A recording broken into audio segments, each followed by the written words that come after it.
Mula nung umpisang-umpisa hanggang sa punto pong ito, ang posisyon ng depensa ay this is a mere fishing expedition. Ang totoo, wala kang fishing expedition kung balyena yung nahanap. Congressman Ridon, give his assessment ng first 2 weeks ng trial. Magandang umaga po sa ating lahat. Siguro bago ang lahat, yung pong pinakamahalaga sa araw po na ito, yung mangyayari sa darating pong Lunes. No? Ito po yung karagdagang mga tanong sa mga magkabilang panig, sa depensa at sa prosecution, patungkol doon sa kanilang posisyon sa pagsabpina ng bank accounts, AMLC documents, at BIR records ng mag-asawang Duterte Carpio.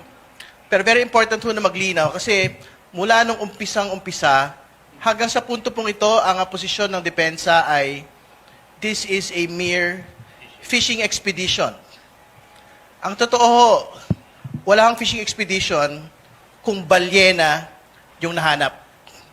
Kasi ang pinag-usapan ho natin dito, hindi naman ho barya-baryang pere. Ang pinag-usapan ho natin dito, 6.7 billion in total transactions over the course of 20 years. Ang pinag-usapan ho natin dito, 4.4 billion in inflows into the bank accounts of the Duterte Carpio couple over the course of 20 years. So malalaking pera po yung pinag-uusapan natin na hindi ho ma-imagine ng atin pong mga kababayan paano po ito nangyari. So mahirap po na ang posisyon ay hindi pwede pag-usapan yung pong mga dokumento bago yung 2022. Bago yung termino ng atin pong pangalawang Pangulo dahil kailangan natin magkaroon ng baseline noong pong pagsukat ng kayamanan ng atin pong pangalawang Pangulo. Ang sinasabi ho nila, 88.5 million po ang kanyang net worth anong pong 2024.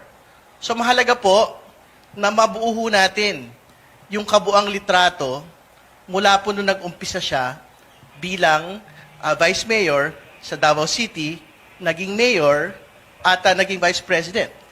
Kasi hindi ho tayo pwede magkaroon ng credible na pagtingin sa unexplained wealth or sa explainable wealth ng atin pong pangalang Pangulo or ng sino mang impeachable official kung ang pagbabatayan lang po natin ay yung pong kasalukuyang mga taon ng termino ng isang impeachable official. So, mataas po yung pag-asa ho namin na makukumbinsi ho namin ang korte sa darating pong Lunes na ito.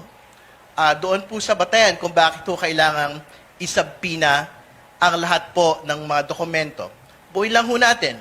Yung pong bank accounts, wala ho dapat debate doon po sa pagsabpina ng mga bank accounts. Ito po ay very clear exceptions sa bank secrecy law.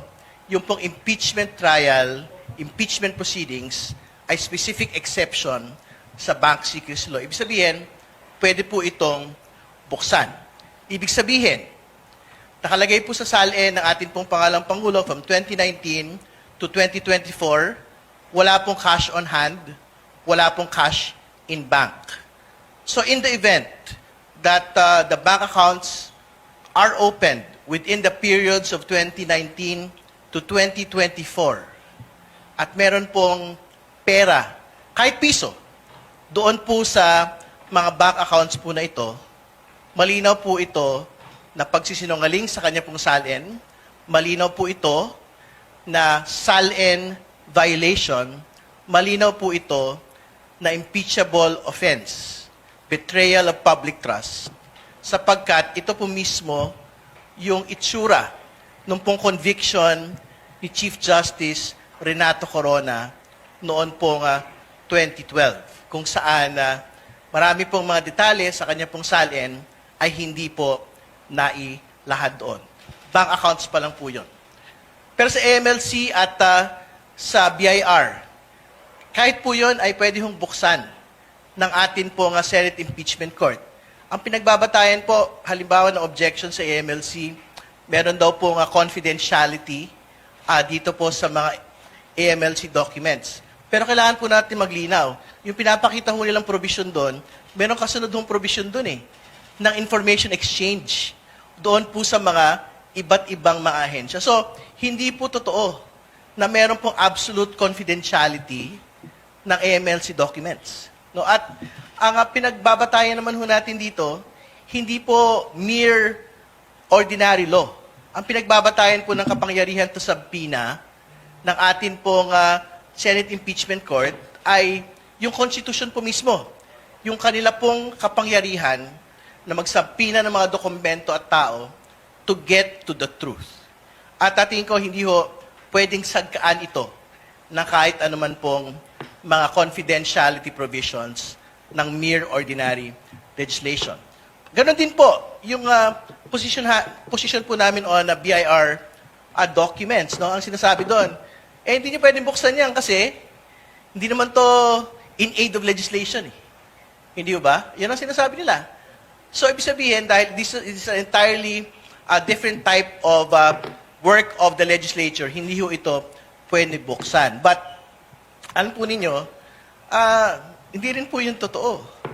Again, babalik po tayo doon sa constitutional power ng Senate Impeachment Court na magsubpoena ng mga dokumento to get to the truth. And more importantly, ibig nyo hong sabihin, yung pong mga tax evasion cases sa mga korte ho natin, yung mga tax cases, sa kung ano man hong level ng korte sa buong Pilipinas, not involving impeachable officials, ibig nyo hong sabihin, hindi ho pwedeng buksan yun para silipin ng mga korting ito?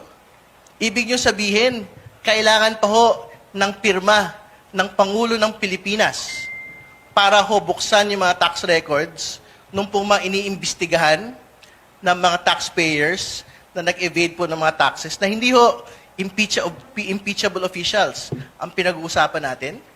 Parang hindi ho ganun yung pong itinadhana ng batas. Kaya nga, on these three types of documents, mayroong malinaw na kapangyarihan ang Senate Impeachment Court at titindigan po namin ito sa darating pong Lunes. So, yun po yung una.